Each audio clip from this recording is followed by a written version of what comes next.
საღამო მშვიდობისა. თქვენ უყურებთ კვირის რეპორტაჟს, რომელსაც სტუდია GNS-დან ნანა ლეჟავა წარმოგიდგენთ. აქ სოფელ გუდანში თიანეთის გზატკეცილზე შინაგან საქმეთა სამინისტრომ 20 მაისს სპეცოპერაცია ჩაატარა. დაკავებულები არიან მუხროვანის ამბოხის ორგანიზებაში ბრალდებულები კობა ოთანაძე და ლევან ამირიძე. გია კრიალაშვილი მიღებული ჭრილობებით გარდაიცვალა. 5 მაისის მუხროვანის ამბოხის მსგავსად ეს სპეცოპერაციაც ბურუსითაა ამოცული.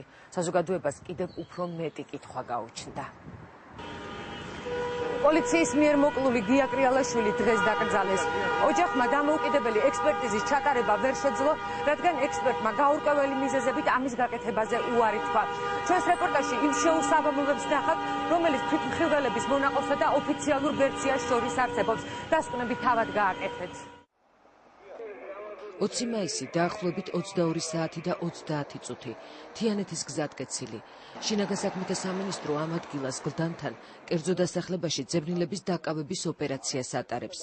მეორე დილით 12 საათზე სამინისტროში ბრიფინგი გაიმართება და საზოგადოებას ამცნობენ, რომ პოლიცია მუხროვანის ამბოხის ორგანიზებაში ბრალდებულებს აკავებდა.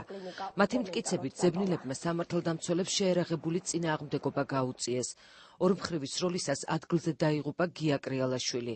კობა ოთანაძე და ლევან ამირიძე კი მძიმედ დაიჭრნენ და დაკავებულები არიან. გუშინ შინაგან საქმეთა სამინისტრო ახორციელებდა ძებნილების კობა ოთანაძის, გია კრიალაშვილის და ლევან ამირიძის დაკავებას, რად როდესაც ძებნილებმა პოლიციას გაუწიეს შეიარაღებული წინააღმდეგობა. ორმხრივი სროლის შედეგად გარდაიცვალა გია კრიალაშვილი, დაიჭრა კობა ოთანაძე და ლევან ამირიძე, რომლებიც დაკავებულები და მოთავსებულები არიან საავადმყოფოში. მადლობთ. 21 მაისს შემთხვევის ადგილზე მისულ ჟურნალისტებს მხოლოდ ყვითელი ლენტები და ასფალტზე ცარცით მოხაზული ადგილი ხვდებათ. დღის მეორე ნახევარში კი ეს კვალიც ქრება. რატომღაც აქ ასფალტის საფარის დაგება ოპერატიულად გაგრძელდა და ყველა კვალი დაიკარგა. თვითმხილველები მხოლოდ იმას გვიყვებიან, რომ გაიგონეს სროლის ხმა. შემდეგ კი პოლიციამ ისინი ადგილზე არ მიუშვა და ყველას სახლში შესვლა უბრძანა. გავიგონე მხოლოდ ხმა, რომ იყო გასრული ხმა და რომ გამოვიხედე, გადაკავებული იყო მთელი გზა. მეტი არაფერი ახლოს არ მივსულა.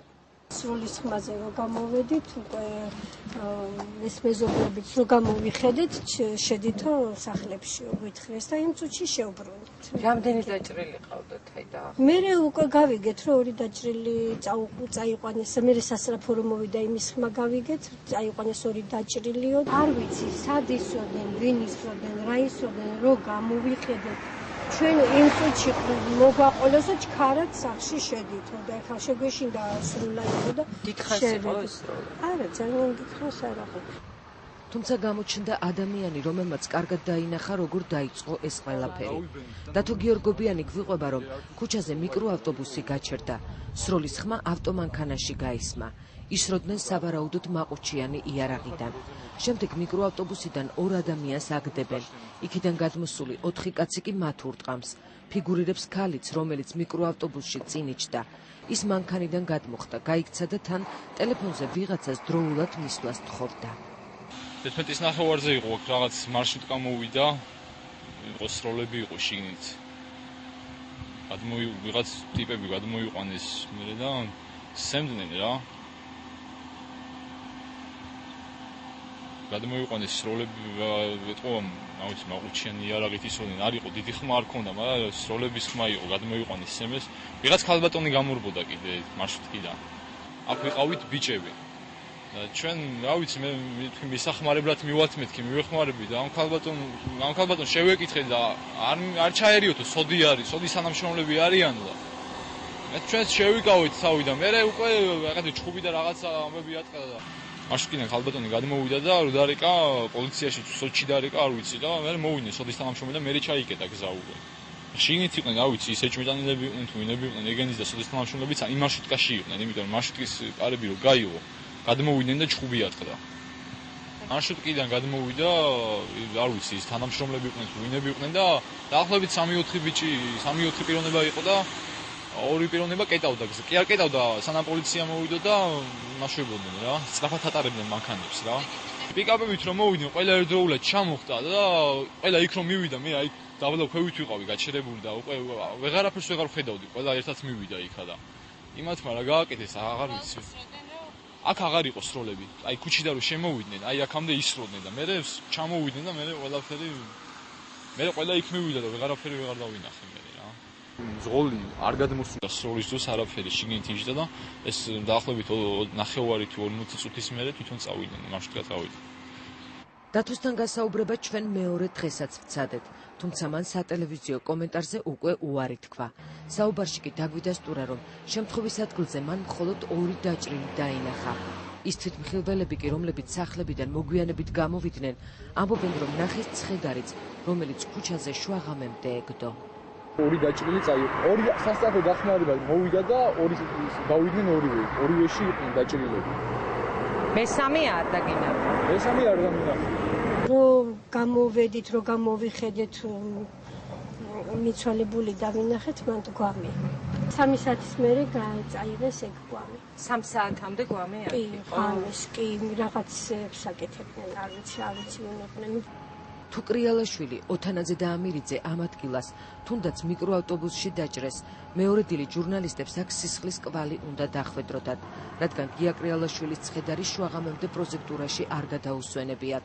გარდაცვლილს კი რამდენიმე ტყვია აქვს მოხვედრილი, გულში და ფეხებში, მაგრამ სისხლი არც ჟურნალისტებს და არც ადგილობრივ მცხოვრებლებს არ ინახავთ.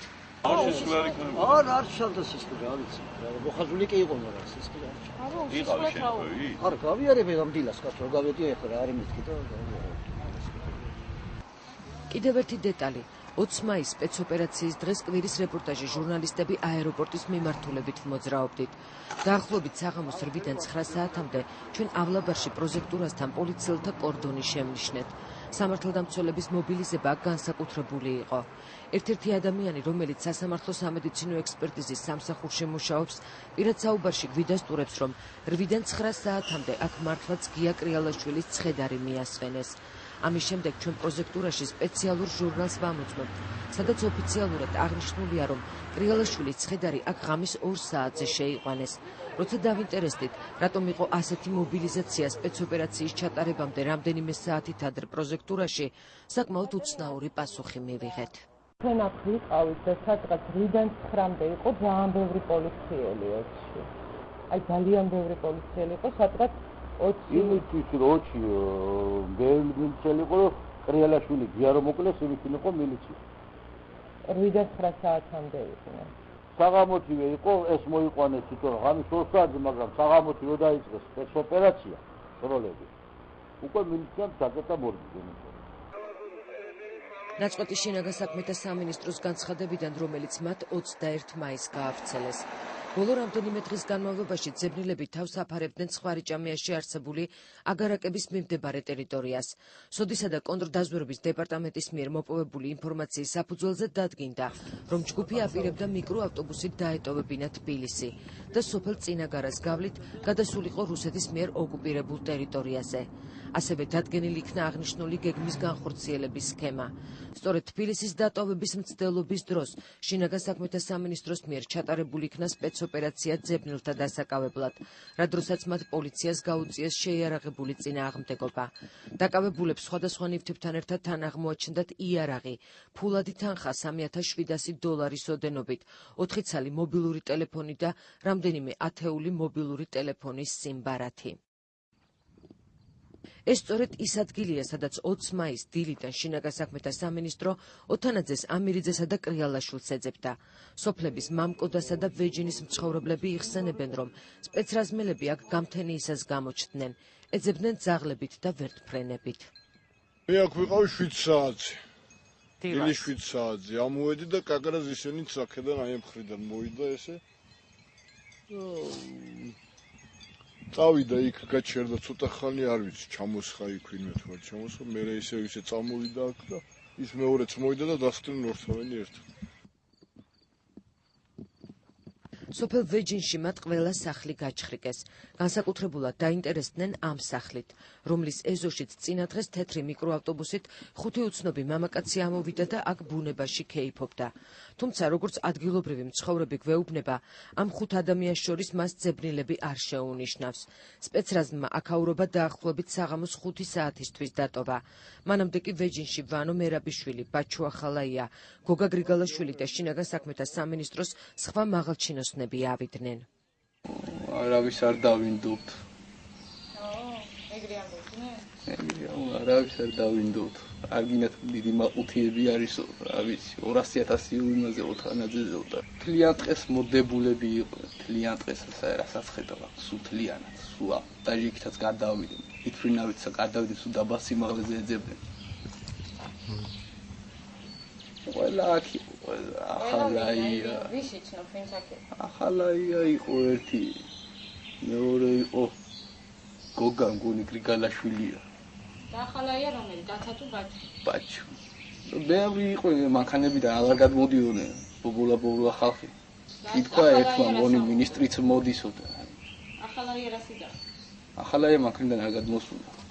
დავინახეთ თეთრი საროჭკე ერთვა, მაღლა ავიდნენ, ჩამოიერის მილიცებს ავიდნენ. და გრიგალაშვილმა რა? გრიგალაშვილმა დაჰკითხა ჩვენ. ხوار გინახია და ამე ფული არ გინდათ ბიჭებო. დაჭრილი კობა ოთანაძე და ლევან ამირიძე ხუდუშაურის სახელობის კლინიკაში იმყოფებიან. გუშინ დილით ისინი რეანიმაციიდან პალატებში გადაიყვანეს. გუშინვე პირველად შეძლეს ადვოკატებმა მათი მონახულება. ხუდუშაურის სახელობის კლინიკაში ბრალდებულებს 13 მაისს შეფარდებული აღკვეთის ღონისძიება, წინასწარი ორთვიანი პატიმრობა დაუკანონეს. ამირიძეს ბრალადედება სამხედრო მეთაურის დაუმორჩილებლობა, ოთანაძეს კი სამხედრო ამბოხის მოწყობა. ამირიძის როგორც სამხედრო პირის პროცესი დახურული იყო. ოთანაძესთან კი რამდენიმე წუთით ძმა შეუშვეს.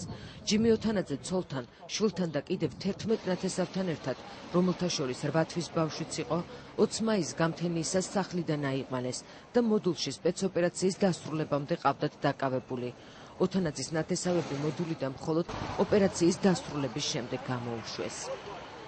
ჩემო ძმამ მოიკითხა ჩემი პატარა ძმა დაჭერილი იყო თუ არა და მე უთხარი რომ არა მეთქი ისევ დაჭერილია არ არის გამოშვებული და შემდეგ კითხულობდა გია კრიალაშვილს. კრიალაშვილის ამბავზე იკითხა, ორჯერ შემეკითხა გია ცოცხალია თუ არა.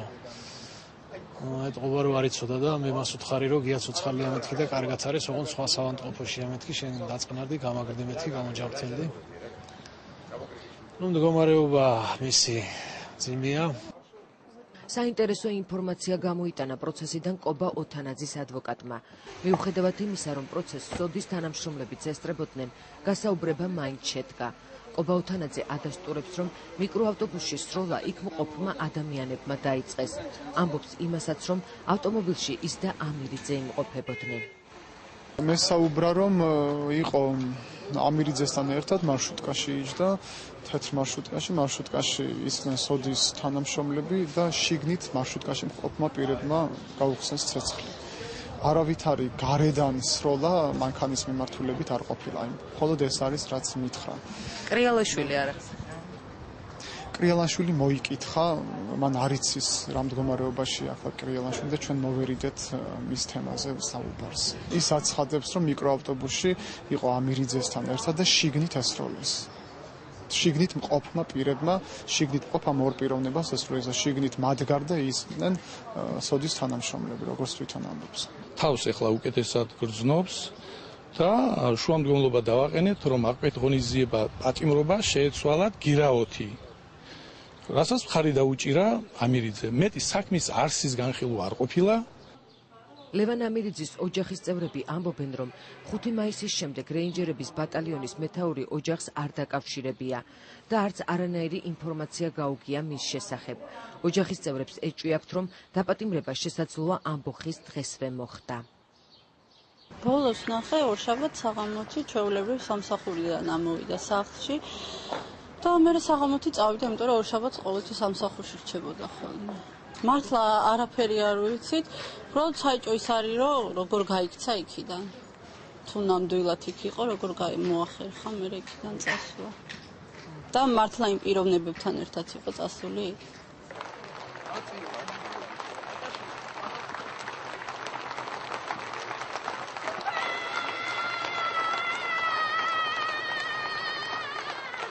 გია კრიალაშვილი დღეს დაკრძალეს. ოჯახს დამოუკიდებელი ექსპერტიზის ჩატარება უნდოდა. რადგან აქვთ ეჭვი, რომ სიკვდილი უფრო ადრე დადგა, ვიდრე ამას სამართალდამცველები აცხადებენ. თუმცა ექსპერტმა იმ მოტივით, რომ საქმე გახმაურებულია, დამოუკიდებელი ექსპერტიზის ჩატარებაზე უარი თქვა. კრიალაშვილის გარდაცვალების შემდეგ გაირკვა ისიც, რასაც დღემდე ოჯახი მისი უსაფრთხოების გამო არ ამხელდა. გია კრიალაშვილი უკრაინაში არ წასულა და 5 მაისს ღამით ის დასთან სახლში იმყოფებოდა. მთელი ღამე ნარდი ითამაშა და უსინათლო დიშრულთან დილამდე საუბრობდა. სახლიდან ის დაახლოებით 9 საათზე გავიდა და ამის შემდეგ ოჯახს მის შესახებ არაფერი გაუღია. ჩემი ძმა ძალკე ყავთ მოკლული, ჩემ ძმას გაუსწორდნენ რა უნდათ ჩემი ძმისგან არ ვიცი. კაცი რომელიც კიევში ცხოვრობდა, კაცი რომელიც ამათ არც კარგად კითხულობდა და არც ცუდად. ბოლო ღამე რო გავიხსენონ, ჩემი შვილი არ ატარონ პოლიციაში. ჩემი უსინათლო შვილი, ვაიმე, რა გავიხსენონ, იჯდა და ნარს თამაშობდა. აქ ჩემი შვილი კიდე ლაპარაკებოდა გათენებამდე. ეგ იყო მეტი რაღა გავიხსენო, ბოლო ღამეს ჩემი ძმა ეგ იყო, აქ იყო ჩემთან. დაახლოებით ალბათ მაგ დროს გავიდა 8-ზე თუ 9-ზე დაახლოებით, არ ვიცი. დაუცველები ვართ, ყველაფრის მეშინია, ჩემი შვილების მეშინია, ჩემი ძმის შვილების მეშინია. ამათ ხელში ყველაფერს ველი, თმის ღერი არ ჩამოუვარდეთ ჩემ ძმის შვილებს და ჩემ შვილებს. თორე ესე აღარ დავჯდები, ესე აღარ დავჯდები. ჩემი ძმაც გეყოფათ, რო შეიწირეთ, ვაიმე, ვინ რას ერჩოდით, ჩემ ძმას მითხარით, ვის რა ჯინი გჭირდათ ჩემი ძმის. ხალხნო, შეწყვიტეთ, ხალხნო, ყველას მოგმართავთ, პოზიციასაც და ოპოზიციასაც შეწყვიტეთ ამ ბიჭების ხოცვა, ამ ვაჟკაცების გაჟუჟვა, დადექით ფეხზე ხალხნო, რამდენ დედას უნდა მოუკლან შვილი, რამდენი და უნდა გაამწაროთ, რამდენი ძმა რატო არჩევენ, ნანა ვაჟკაც ბიჭებს რატო კლავენ, ნანა ვაჟკაცებს, ნანა. მუხროვანის ამბოხთან და სპეცოპერაციასთან დაკავშირებით კითხვების საზოგადოებასაც ბევრი აქვს. სამხედრო ექსპერტ ირაკლი სესიაშვილისთვის ყველაზე საეჭვო მუხროვანიდან ორგანიზატორთა გაქცევაა, რაც პოლიციის მხრიდან ასეთი დიდი რაოდენობით ცოცხალი ძალის, ძიმე ტექნიკისა და არტილერიის მობილიზების პირობებში შეუძლებელი იყო. მათ არ ქონდათ ფაქტიურად შანსი იმისა, რომ გაქცეულიყო. მეტიც, თუ კი გაიქცნენ, მაშინ გასასვლელი გზები, რაც იყო აი ამ მუხროვანის ირგვლივ, ავიღოთ 8-9-10 კილომეტრის რადიუსში, უნდა პოლიციას გადაეკედა, ჩაეტარებინა ჩხრეკვა, მანქანები გაეჩერებინა და ასე შემდეგ და ასე შემდეგ. მათ შორის ახლა ვრცელდება ინფორმაცია, რომ 8 საათიდან ვერ თვრენი იყო მუხროვანის თავზე და მას აბსოლუტურად ყველაფრის კონტროლი შეეძლო ზემოდან. ამიტომ მთავარი კითხვა არის, როგორ მოახერხეს მათ გაქცევა და შემდგომ უშუალოდ სპეცოპერაციასთან დაკავშირებით. შეეძლო თუ არა სპეცსამსახურებს ოპერაცია ისე წარმართათ, რომ არ ყოფილიყო იქ ადამიანის მსხვერპლი. იყო თუ არა კანონისმიერი მოთხოვნები დაცული, რაც ცეცხლის გახსნასთან არის დაკავშირებული. რეალურად ვინ გაისრულა პირველმა ტყვია? ამ დრომდე გაურკვეველი რჩება რა მოხდა მუხროვანში, სადაც ინციდენტი 5 მაისს დაიწყო. დაახლოებით 10-ის ნახევარზე სატანკო ნაწილის მეთაურმა გორგიაშვილმა ჯარისკაცებს გამოუცხადა, რომ ომში მათი თანამებრძოლების დაღუპვის გამო 26 მაისს აღლუმზე გამოსვლა არ მიაჩნდა მიზანშეწონილად და დაუმორჩილებლობას აცხადებდა. მუხროვანში ადის ორთაჭალაში დისლოცირებული რეინჯერების ბატალიონის მეთაური ლევან ამირიძეც. ჩვენ ამბოხის დღეს მას ტელეფონით ვესაუბრეთ. ეს იმ დროს ხდება, როცა მუხროვანში პოლიციის უამრავი ტექნიკაა მობილიზებული. ამ საუბრიდან დაახლოებით 1 საათში სამხედრო ნაწილში უკვე პრეზიდენტი ადის. სამართალდამცველების მხრიდან კი გაკეთდა განცხადება, რომ ამირიძე, კრიალაშვილი და ოთანაძე გაიქცნენ. აი ბატონო, ჩვენ რუსების წინააღმდეგ ვიბრძოდით და რუსები იბრძოდნენ ჩვენ წინააღმდეგ. თქვენ როგორ ფიქრობთ, რომელი ნორმალური ადამიანი ფიქრობს იმას, რომ ეს რუსეთთან რაღაცა ხელშეკრულებები გააფორმოს და საკუთარ ქვეყანაში ესე ჩვენ სხვა მოსაზრებები ქონდა რაღაც ჩვენი გაფორმება. და შეიძლება გითხრათ, რომ რა მოსაზრებები გქონდა და საერთოდ საჭირო არ არის. ის რომ ყოფილი სამხედროები მუხროვანში იმყოფებოდნენ, მხოლოდ ჩინაგან საქმეთა სამინისტროს მიერ გავრცელებული აღიარებითი ჩვენებიდან ჩანდა. ამასთან ამ ჩვენებებში მხოლოდ ოთანაძის გვარი ფიგურირებდა. 94-96 წლებში მსახურობდი მუხროვანის ეშრების ბრიგადაში, სადაც ჩემი მეთაური იყო კობა ოთანაძე. 2009 წლის 4 მაისს დამირეკა და მითხრა რომ 5 მაისს დილით ავიდოდნენ მუხროვანის ბრიგადაში. 2001 წლის დეკემბრიდან სავალდებულო სამსახურში მსახურობდი სახელმწიფო დაზვერვის დეპარტამენტში, რომლის მეთაურიც იყო კობა ოთანაძე. ეს დილით დამიკავშირდა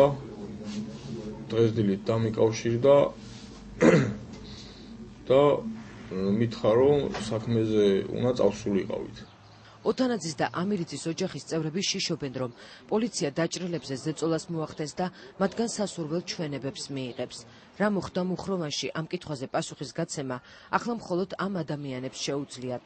რაც შეეხება დაკავების სპეცოპერაციას, სავარაუდოდ შინაგან საქმეთა სამინისტროს ამ ფაქტის ამსახველი ვიდეო მასალაც უნდა კონდეს, რადგან იმ ადგილზე, სადაც როგორც თავად ამბობენ ორმხრივი სროლა იყო, ქუჩის სათვალთვალო კამერებია დამონტაჟებული.